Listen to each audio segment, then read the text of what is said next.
Bismillahirrahmanirrahim. Assalamualaikum warahmatullahi wabarakatuh. Saya Alfi Khairi Romansyah akan menjelaskan tentang implementasi Pancasila. Pancasila berasal dari bahasa Sanskerta, yaitu panca dan sila.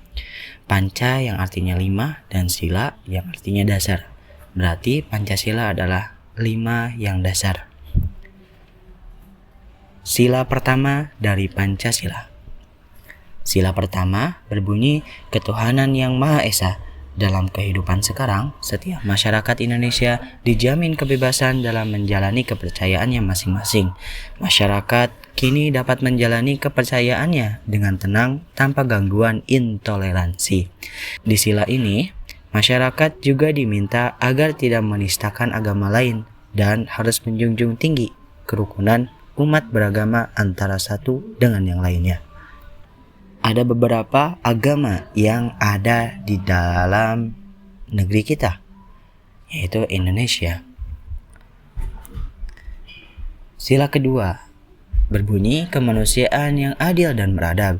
Di sila ini, semua warga negara Indonesia memiliki hak yang setara dalam pemenuhan kesejahteraannya.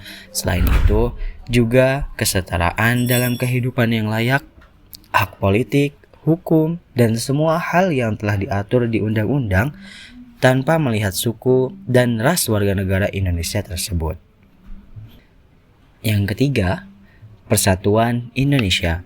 Di sila ketiga ini, semua warga negara Indonesia tidak boleh melakukan aksi-aksi yang dapat merenggangkan persatuan dan kesatuan negara kita, seperti melakukan tindakan terorisme, intoleransi, gerakan separatis, dan hal-hal yang serupa. Sebagai warga negara Indonesia yang baik, kita harus tetap menjaga keutuhan negara kita.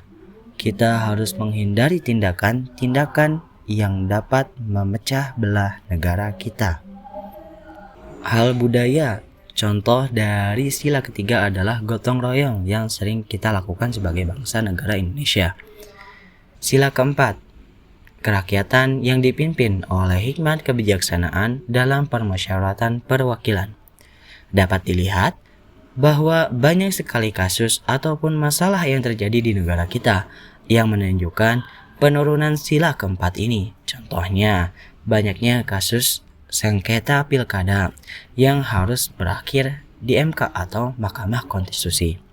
Hal ini semakin parah karena masyarakat disuguhkan oleh matinya sikap dalam menghormati pendapat orang lain. Demokrasi dan rasa legowo di hati para pihak yang kalah seolah-olah sudah mati sejak lama. Sebagai warga negara yang baik, kita harus menghormati segala keputusan yang telah dirundingkan bersama. Meskipun kalah, kita harus lapang dada dalam menerima apapun hasilnya.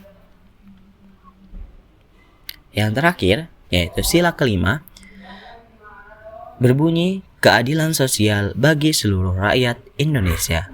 Di sila kelima ini dapat dilihat bahwa tujuannya adalah agar seluruh warga negara Indonesia mendapat kesejahteraan dan keadilan yang merata.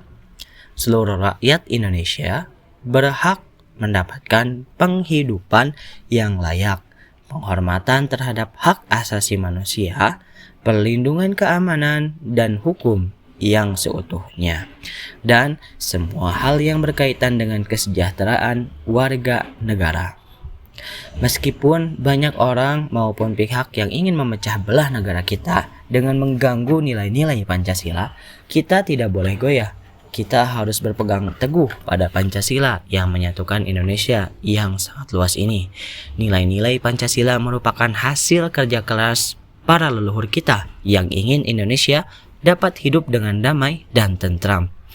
Kita sebagai anak muda harus bisa selalu menjaga keutuhan nilai-nilai Pancasila agar tidak pudar karena budaya-budaya luar yang masuk ke Indonesia.